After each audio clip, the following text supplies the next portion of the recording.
बिहार में योग्य और योग्यता की कमी नहीं। एसटीईटी 2019 में ऐसे अभ्यर्थी जो सोशल साइंस के सब्जेक्ट में तीसरे नंबर पर पूरे बिहार में आए। सोशल साइंस जिसमें बहुत सारे अभ्यर्थी पास हुए, उसमें पूरे बिहार में तीसरे नंबर पर आना एक अपनी बहुत ही बड़ी उपलब्धि होती है। हमारे साथ जुड़े हैं जावेद अख्तर जी, और जावेद अख्तर जी पूरे बिहार में तीसरे रैंक लाए हैं एसएसटी सब्जेक्ट में।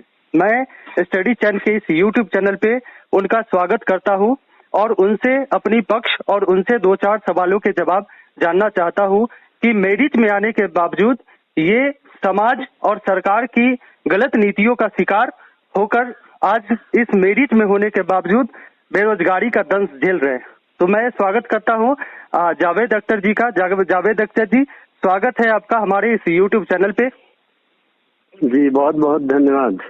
जी जावेद अख्तर जी, आपसे मैं पूछना चाहूंगा कि आपने 2019 के एसटीईटी के विज्ञापन पढ़ के एग्जाम दिए थे?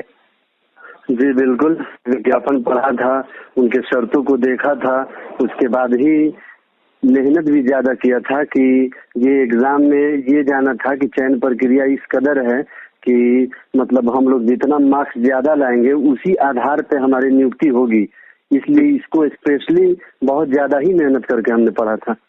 जी, और आपकी मेहनत रंग भी लाई और यूआर कैटेगरी से आप सोशल साइंस जैसे सब्जेक्ट में 137 प्लस नंबर ला करके आपने पूरे बिहार में तीसरे स्थान प्राप्त किए। जावेद अख्तर जी, मैं आपसे पूछना चाहूंगा कि एसटीईटी 19 की तैयारी के लिए आपने कितना मेहनत किया? देखिए सर, हम बताना ये चाहेंगे कि 2014 से हम जनरल कंपटीशन की तैयारी कर रहे थे पटना में। 2-3 साल वहाँ पढ़े, उसके बाद फिर बीएड जब कर लिए तो सीटेट की तैयारी कुछ दिन किए और उसके बाद ही पता चला एसटीईटी आया है। और एसटीईटी विज्ञापन को देखें और आनंद किशोर जी का जो वीडियो था वो हमारे पास आया। उन्होंने बताया कि भाई ये एग्जाम जो है वो पहले जो एसटीईटी हुआ था उससे बहुत ही अलग है और इसमें जिस स्टूडेंट का मार्क्स जितना ज्यादा आएगा, और ये भी बताया उन्होंने कि कैटेगरी वाइज और सीट जितना है उतना ही रिजल्ट देंगे। तो हमने काफी मेहनत किया और ये पहले जो हमने मेहनत किया था जनरल कंपटीशन में, यानी लूसेंट बुक पढ़ी, घटना चक्र का बुक पढ़ा, बीपीएससी की तैयारी किए और बहुत सारे एग्जाम भी अभी तक दिया। दारोगा में प्री क्वालिफाई किए, मेंस क्वालिफाई किए, उसके बाद थोड़ा फिजिकल सही नहीं होने के कारण उसमें नहीं हुआ, यूपी पुलिस क्वालिफाई किए, बिहार पुलिस क्वालिफाई किए, मतलब बहुत सारा एग्जाम क्वालिफाई किए।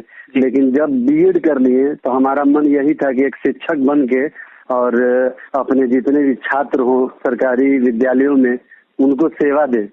जी, तो मतलब आपका बीएड करने के बाद एक उद्देश्य हो गया कि समाज में एक सुधारात्मक कार्य किया जाए और समाज को इस जो साक्षरता दर है उसको बढ़ाने का काम किया जाए और ज्ञान की गंगा बहाई जाए। इस उद्देश्य से आपने टीचर बनने का एक संकल्प लिया और इसी कड़ी में एक विज्ञापन आई, एसटीईटी 2019 में आई और उस स्तर पर आपने काम किया और आप मेरिट के तीसरे रैंक को हासिल किया।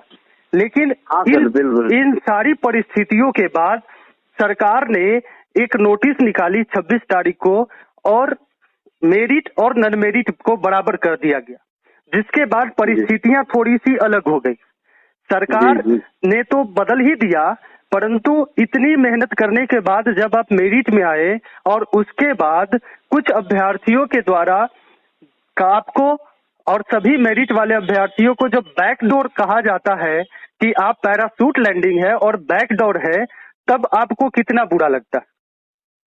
देखिए सर, अब नोट इन मेरिट में हमारे बहुत सारे दोस्त हैं, यहाँ भी जो मेरे मतलब करीबी दोस्त हैं वो भी नोट इन मेरिट में हैं और जो लोग ये बोल रहे हैं कि बैकडोर से आए हैं, तो हम तो यही कहना चाहेंगे भाई आपके चैनल के माध्यम से कि अगर नोट इन मेरिट वाले वैसे भाई जो हमें सुन रहे हैं और उनको मेरा नंबर देख के 137 नंबर देख के ऐसा लगता है कि हम बैकडोर से हैं, तो आप जहां आप बुलाना चाहें या फिर आप मेरा इंटरव्यू डायरेक्ट लेना चाहें या जिस तरह से आप चाहें हम तैयार हैं। जी, तो चलिए ठीक है। जी जी जी बताइए। और नॉट इन मेरिट वाले अभ्यर्थियों से यही हम कहेंगे कि भाई हम तो जितने भी विद्यार्थी को यानी मेरे दोस्त हैं, जैसे हम रफीगंज औरंगाबाद से हैं, तो हम कम से कम यहाँ 12 से 15 मेरा दोस्त है जिसमें एक नॉट इन मेरिट में भी है और सबको जानते हैं, साथ में हम लोग तैयारी किए हैं, कोई भी पैसा किसी को 1 रुपया नहीं दिया है। हमें तो नहीं लगता है कि अब देखिए ये तो सच्चाई है कि किसी भी एग्जाम में 1-8%, 2% ऐसा होता है कि कुछ गलत तो होता है, लेकिन अब सभी बैठ जाते आए हों। जब तक आप 1%, 2% की अगर बात कर रहे हैं तो जब तक इसकी पुष्टि नहीं होती, इसको कहना हम तो इसको खंडित करते हैं, आपके इस बात को खंडित करते हैं कि आप जब तक आपके पास कोई ऐसे सबूत ना हो तब तक आप ऐसे बयान ना दें। हाँ, ऐसा तो नहीं कहा जा सकता है जी। अब हम अगले सवाल की तरफ बढ़ते हैं। ये जो मेरिट में जितने भी अभ्यर्थी आए हैं 30,675, इन लोगों का बिहार में शिक्षक बनना इस बिहार के पूरे परिदृश्य को बदलने में कितना अहम भूमिका निभा सकता है?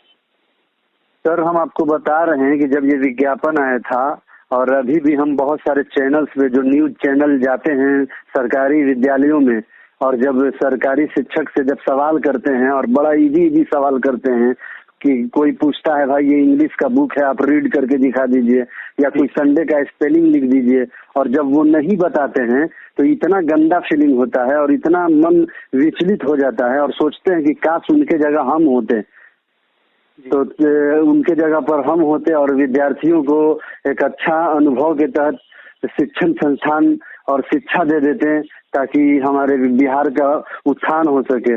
जो हालात अभी विद्यालयों में है, मतलब देखते हैं तो बहुत बुरा लगता है कि हमारा आखिर आने वाले फ्यूचर में जो बच्चे होंगे उनका क्या होगा। जी, मतलब कहने का मतलब आपका यही है कि मेरिट वाले शिक्षक अगर विद्यालय में अगर पहुंच जाएंगे तो साक्षरता दर के साथ साथ एक समाज का ऐसा शिक्षण व्यवस्था के साथ विकास होगा जिसकी कल्पना मेरिट शिक्षकों के जाने के बाद हो सकती है। चलिए हम अगले सवाल की तरफ चलेंगे। सरकार जो मेरिट और नॉन मेरिट को बराबर कर दी, इसको आप कितना सही मानते? बिल्कुल सही नहीं मानते हैं सर। कहाँ से ये कहीं से भी सरासर गलत है। मेरिट जब सरकार बीएसईबी ने बनाया तो हम लोग तो खुद अपने से मतलब नहीं बना लिए हैं कि खुद अपना नंबर देख के और खुद से मेरिट में आ गए। मेरिट सरकार ने बनाया और विज्ञापन के तहत बनाया, और अभी भी सर आप देखेंगे कि जितना भी आरटीआई में जवाब आता है या फिर किसी तरह का जवाब बीएसईबी की तरफ से आता है, उसमें भी यही जिक्र होता है कि भाई विषयवार कोटिवार मेरिट बना है। जी, मेरिट और नॉट इन मेरिट आप खुद बताएं सर, नॉट इन मेरिट और मेरिट बराबर कैसे हो सकता है? जी बिल्कुल नहीं हो सकता है। नंबर हैं, हम 137 नंबर हैं, और मेरे ही मित्र हैं एक जो नॉट इन मेरिट में है, सोशल साइंस में है, उनका मात्र केवल 62 नंबर था। जी, तो वो नॉट इन मेरिट में है। तो मेरिट और नॉट इन, हम और उनका नंबर क्या एक हो सकता है? कभी भी नहीं, बिल्कुल नहीं होता है सर इस तरह का सिस्टम से। जी बिल्कुल दुख होता है जावेद जी। और हम चलते हैं अगले सवाल की तरफ। अगर सरकार से आपकी मांग होगी कि मेरिट वालों के लिए या फिर नॉन मेरिट वालों के लिए, तो सरकार को आप क्या संदेश देना चाहेंगे? देखिए, सरकार से तो यही कहेंगे कि सरकार अपनी राजनीति न करे और बिहार भावी शिक्षकों को बिहार में जो मेरिट में हैं उनकी जल्द से जल्द नियुक्ति करे, क्योंकि सरकार भी जानती है कि मेरिट स्टूडेंट जो भी विद्यालय में जाएंगे और विद्यालय में छात्रों को पढ़ाएंगे उनका उत्थान होगा। जी, और उनकी नियुक्ति के बारे में बस कहेंगे कि मेरिट में आते हुए अब सारी प्रक्रिया लगभग पूरी हो गई है, अब नियुक्ति करना है या फिर नियोजन ही करना हो, जो करना हो, जो भी मेरिट में है उनको प्रमाण पत्र देकर और आगे की कार्रवाई करे। तो आप सेंट्रलाइज तरीके से मांग की व्यवस्था करवाना चाहते हैं, सरकार से मांग करते हैं, या फिर नियोजन प्रक्रिया जिसमें धक्के खाने को मजबूर शिक्षक अभ्यर्थी होते हैं?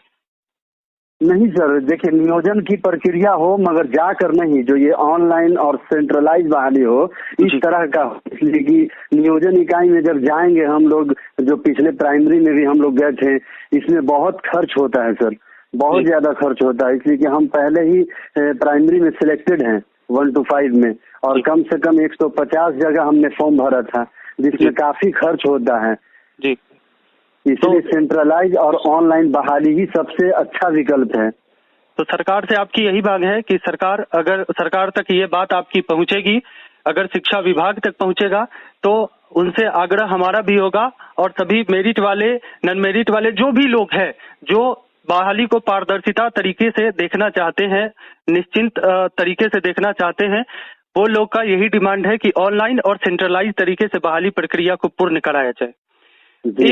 एक अंतिम सवाल आपसे कि नॉन मेरिट वाले जो भाई हमारे हैं, भाई बंधु जो भी है, जो क्वालिफाई खुद को कहते हैं, नॉन इन मेरिट लिस्ट में है, वो बहुत जगहों पे अमर्यादित भाषाओं का प्रयोग करते हैं।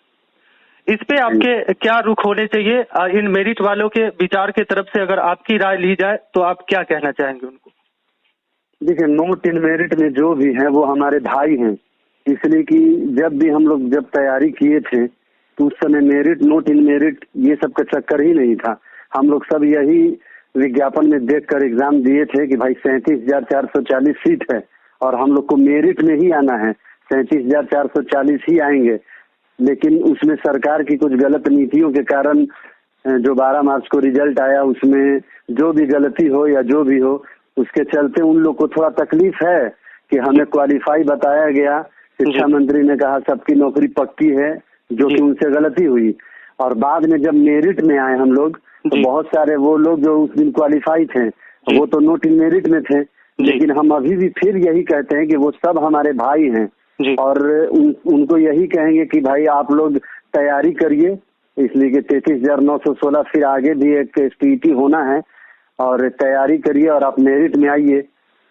बाकी अमर्यादित शब्द का प्रयोग आप अपने भाई के लिए ही कर रहे हैं जी, इसीलिए आप लोग ऐसा ना करें और सच्चाई को एक्सेप्ट करें, जो सच है उसको माने जी। तो बहुत अच्छा लगा जावेद जी, अगर आप संदेश देना चाहें मेरिट वाले भाइयों को तो बिल्कुल 2 शब्द आप कह सकते हैं। देखिए, मेरिट वाले भाई से तो हमारा हाथ जोड़कर विनती यही होगा कि जिस तरह से सरकार हम लोगों के लिए अभी ये काम कर रही है, विज्ञापन को निरस्त करके 26 जून का एक लेटर जारी करना, सरकार से हमारी बात हो रही है, अनिल भाई भी जा रहे हैं, आलोक जी भी लगे हुए हैं, लेकिन जो आंदोलन 5 सितंबर को हुआ उस आंदोलन में हमारे मेरिट वाले भाई से यही कहेंगे कि बहुत कम लोग आए थे और आप लोग कम से कम, हम लोग हैं 30,675, आप लोगों से यही गुजारिश है कि आप जब भी आंदोलन हो खुलकर हिस्सा लें, क्योंकि आंदोलन से ही हमें अधिकार मिलेगा, आंदोलन हमारा संवैधानिक अधिकार है जी। आपसे यही गुजारिश होगा सब मेरिट वाले भाइयों से कि जब भी नेक्स्ट आंदोलन हो, जो भी प्रोग्राम हो, उसमें आप एकदम खुलकर हिस्सा लें जी। तो आप लोगों की मेरिट वाले लोगों की अगली रणनीति क्या हो सकती? जैसा अनिल सर बताए थे हम लोग उनके साथ हैं, 15 दिन का अल्टीमेटम सरकार को दिया गया है कि आप जो मेरिट का गला घोटा जा रहा है उसके पक्ष में जो सही है विज्ञापन को पालन करिए, और अगर ऐसा नहीं होता है तो फिर आमरण अनशन का प्रोग्राम है जी। और आप लोगों की जो मेरिट वालों की केस है आलोक सर के माध्यम से वो किया गया हाई कोर्ट में, उसके क्या रिव्यू हैं और उसके क्या परिस्थितियां हैं? उसके लिए तो सर आलोक जी बताए हैं कि शायद अगले सप्ताह में हियरिंग हो या उनसे पहले नॉट इन मेरिट में जो उन लोग भी केस किए हैं उनका इंटरवेनर बने हैं आलोक जी, वो बता रहे थे या बने हैं या फिर बनने वाले हैं, उन लोगों का पहले हियरिंग होगा, उसके बाद फिर शायद उसमें जो हो फिर हम लोग का हियरिंग शायद इसके बाद है जी। चलिए तो ठीक है, जावेद अख्तर जी आप हमारे चैनल पे आए और आपने अपने खुले विचारों को रखा, आपने कितनी मेहनत की वो मेहनत आपके मेरिट वाले जो रैंक है उससे झलक रही है। हमारे चैनल पे आने के लिए, स्टडी चैनल के यूट्यूब चैनल पे आने के लिए आपका बहुत बहुत धन्यवाद। भगवान आपकी इच्छाओं को जल्द से जल्द पूर्ण करे, सभी मेरिट वाले भाइयों को जल्द से जल्द नौकरी लग जाए, ऐसी शुभकामना के साथ मिलते हैं फिर अगले किसी इंटरव्यू में, तब तक के लिए आपका दिन शुभ हो। धन्यवाद।